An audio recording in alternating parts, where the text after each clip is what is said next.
मेरा नाम नताशा है और नताशा ने जब शादी के कार्ड पर अपनी माँ सुष्मिता का नाम अपने प्रेमी राजन के साथ लिखा देखा तो वह शॉक्ड रह गई। जिस राजन से वो जी जान से प्यार करती थी उससे उसकी माँ शादी कैसे कर सकती है, यह सोच सोचकर उसका खून खौले जा रहा था।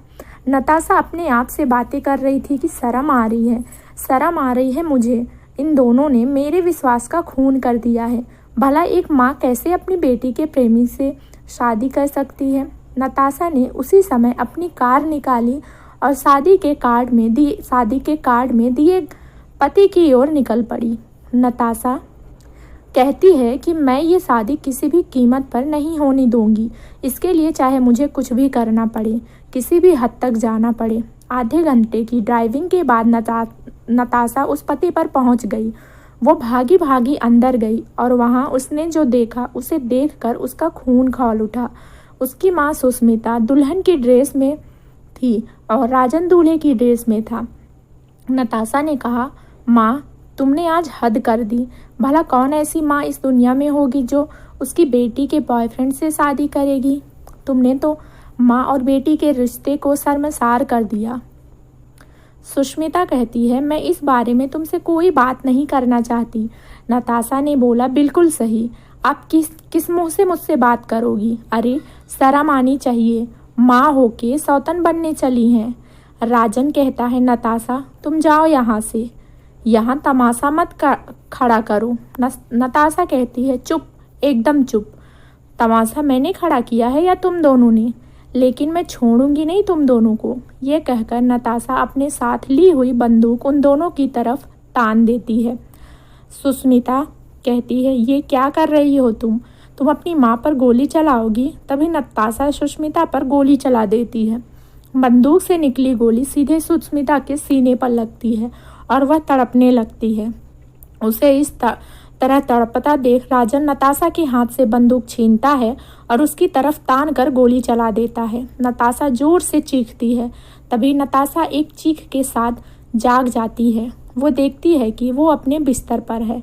नताशा सोचती है, इसका मतलब वो सब कुछ सपने में देख रही थी।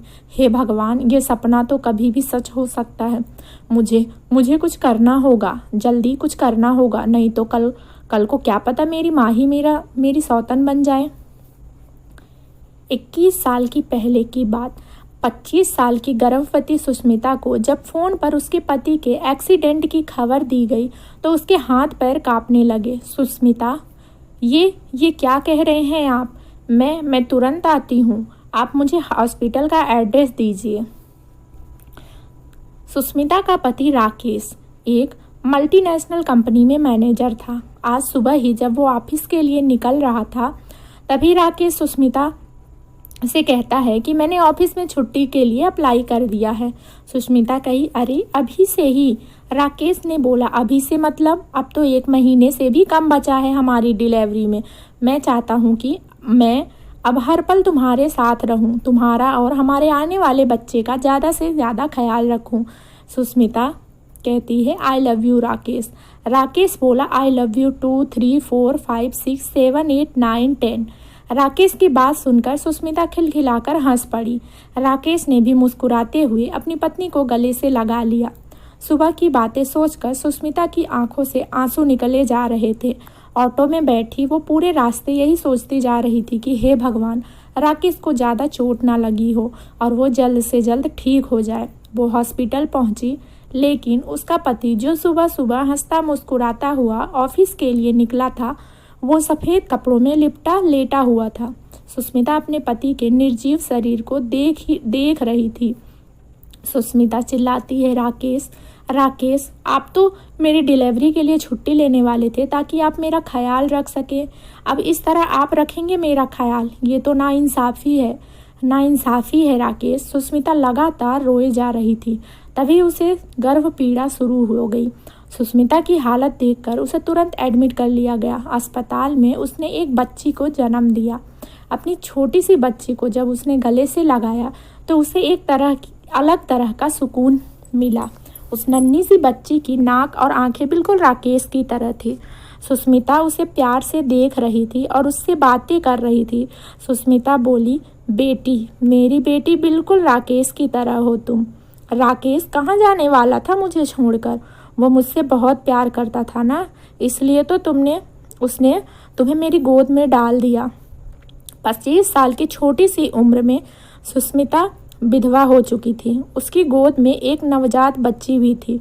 रिश्तेदारों ने कहा कि वो दूसरी शादी कर ले, लेकिन उसने सबसे यही कहा कि मैं अपनी बेटी को खुद से पालूंगी।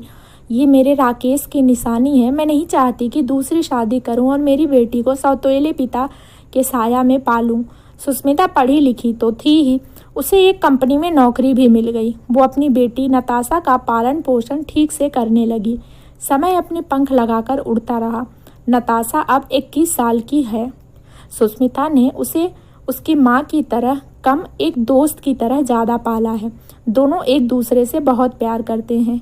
एक दिन की बात है, सुष्मिता ऑफिस में थी, तभी नताशा का कॉल आया। नताशा कहती है, माँ, आज मैं कॉलेज से थोड़ा लेट आऊँगी। सुष्मिता कहती है, क्या बात है, कहीं जाना है क्या?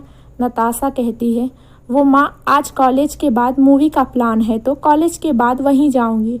Sushmita, this is not fair, तुम अकेली फिल्म देखने जाओगी? नताशा कहती है, अरे मॉम, अकेली नहीं, किसी दोस्त के साथ जा रही हूँ। सुष्मिता बोली, दोस्त? कौन सा दोस्त? दोस्त का कोई नाम तो होगा ना नताशा? नताशा बोली, क्या मॉम, तुम भी? उसका नाम राजन है, मेरे साथ ही पढ़ता है। सुष्मिता कहती है, ओके ठीक है, एक काम करना, मूवी के बाद मैं वहीं सिनेमा हॉल में ही आ जाऊंगी और तुम्हें पिक कर लूँगी। उस दिन पहली बार राजन अपनी गर्लफ्रेंड नताशा की माँ से सिनेमा हॉल के बाहर मिला था। जब वो उनसे मिला तो वह कहीं से भी उसकी माँ नहीं लग रही थी। राजन ने कहा, अरे आंटी, आप तो कहीं से भी नताशा की माँ नहीं लगती हैं, आप तो इसकी बहन लगती हैं। सुष्मिता ने कहा, गुड जॉब, वैसे तुम दोनों दोस्त हो या उससे कुछ ज़्यादा? सुष्मिता के मुंह से ये सुनकर राजन थोड़ा सा शर्मा गया। तभी नताशा ने कहा, क्या माँ, ये क्या सवाल है? देखो तो राजन तुम्हारे सवाल पर कैसे लड़कियों की तरह शर्माने लगा है। राजन को सुष्मिता की माँ से मिलकर बहुत अच्छा लगा। उनका खुला व्यवहार और दोस्तों की तरह ट्रीट करने की उनकी आदत ने ही राजन के दिल में उनके लिए एक खास जगह बना ली। उस दिन के बाद जब भी वो नताशा से मिलता, उसकी माँ के बारे में ज़रूर पूछता। नताशा कहती, अरे आजकल तुम मेरी माँ के बारे में ज़्यादा पूछते हो, चलो तुम्हें घर ही ले चलती हूँ माँ से मिलाने के लिए। वह राजन को लेकर घर ले आई। सुष्मिता उसे देखकर बहुत खुश हुई। फिर तो उन दोनों ने घंटों बातें की। राजन को उनसे बात करना बहुत अच्छा लग रहा था। उसे पता ही नहीं चला कि नताशा की माँ से बातें करते करते कब रात हो गई। नताशा, ओए, आज तुम्हें घर नहीं जाना क्या? रात होने को आई है। राजन कहता है, ओ तेरी, 9 बज गए। असल में आंटी इतनी प्यारी बातें करती हैं कि समय का पता ही नहीं लगा। राजन को सुष्मिता का साथ अच्छा लगता है। उनसे बात कर वो कई नई चीज़ें भी जानता था, इसलिए उन्हें वो और भी पसंद थी। वो इसलिए भी उनसे ज़्यादा प्रभावित था कि उसने अकेले ही संघर्ष करके नताशा की परवरिश की थी। आंटी की ये बात उसे बहुत प्रेरणा देती थी। जब कभी भी वो निराश महसूस करता था तो वो सुष्मिता के पास आ जाता था। कभी कभी तो नताशा घर में नहीं होती तब भी। एक दिन की बात है, राजन और सुष्मिता हंस हंस कर बातें कर रहे थे। तभी नताशा बाहर से आई। उसने उन दोनों को इस तरह हंस हंस कर बातें करते देखा तो वह लगभग चीखती हुई बोली, राजन, तुम यहाँ हो? पता है तुम्हें मैंने कितने कॉल किए, तुम मेरा फ़ोन क्यों नहीं पिक किया?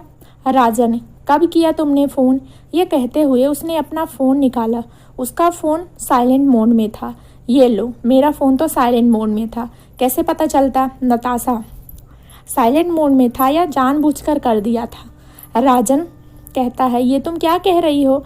नताशा के मन में शक का बीज लग गया था और वो राजन और अपनी माँ के रिश्ते पर शक करने लगी। जब कभी राजन उससे उसकी माँ के बारे में पूछता तो वो उसकी बातों का कोई जवाब नहीं देती। यहाँ तक कि वो हर पल अपनी माँ और राजन पर नज़र रखने लगी थी। बहरहाल कुछ दिनों के बाद की बात है। उस दिन सुस्मिता की छुट्टी थी और राजन उनसे मिलने उनके घर पर आया हुआ था। नताशा उस समय कॉलेज में थी, लेकिन जब उसे राजन कॉलेज में नहीं दिखा तो वो समझ गई कि वो उसकी माँ से मिलने ही गया होगा।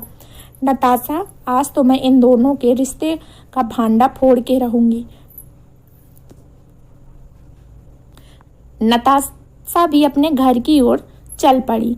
जब वो अपने घर पहुंची तो उसे राजन और अपनी माँ की बातचीत की आवाज़ सुनाई दी। उसे बहुत गुस्सा आया। वो दरवाजे पर ही उनकी बातें सुनने लगी। सुस्मिता कहती है, बेटा राजन, मैंने अपनी नताशा को बहुत प्यार से रखा है। तुम तो जानते हो ना, जब वो मेरे पेट में थी तभी उसके पापा गुजर गए। उस समय मैं सिर्फ 25 साल की थी। लोगों ने मुझे लाख कहा कि दूसरी शादी कर लो, लेकिन मैंने किसी की नहीं सुनी, क्योंकि मैं नताशा पर सौतेले पिता का साया नहीं पड़ने देना चाहती थी। हाँ, मैं अकेली थी। जिंदगी में बहुत परेशानियां भी आई, लेकिन उन परेशानियों की आंच मेरी बच्ची तक मैंने कभी नहीं पहुंचने दी। राजन बेटा, मैं तुम्हारे आगे हाथ जोड़ती हूँ कि कभी भी मेरी बच्ची को कोई तकलीफ मत देना। तुम जानते हो, एक वही मेरे पति की निशानी है जिसे देख देख कर मैं जीती हूँ, नहीं तो मैं कब का टूट कर बिखर गई होती। राजन कहता है, आंटी आप बिल्कुल फिक्र ना करें, मैं अपनी नताशा का बहुत ख्याल रखूंगा। उसकी ज़िंदगी में कभी कोई प्रॉब्लम नहीं आने दूंगा। ये वादा है एक बेटे का अपनी माँ से। बाहर खड़ी नताशा ने जब ये बात सुनी तो उसकी आंखें भर आई। वो क्या क्या सोच रही थी और क्या निकला। उसने जल्दी से दरवाज़ा खटखटाया और अपनी माँ के गले से लिपट गई। नताशा कहती है, आई लव यू मॉम। तभी सुस्मिता कहती है, आई लव यू 2, 3, 4, 5, 6, 7, 8, 9, 10 बेटा। दोस्तों, उम्मीद करती हूँ कि आपको हमारी कहानी पसंद आई होगी। अगर पसंद आई हो तो आप वीडियो को लाइक करें, और अगर आप मेरे चैनल पर नए हैं तो चैनल को सब्सक्राइब भी कर लें और बेल आइकन को भी प्रेस करें ताकि मेरे नेक्स्ट कहानी का वीडियो सबसे पहले आप तक पहुँचे।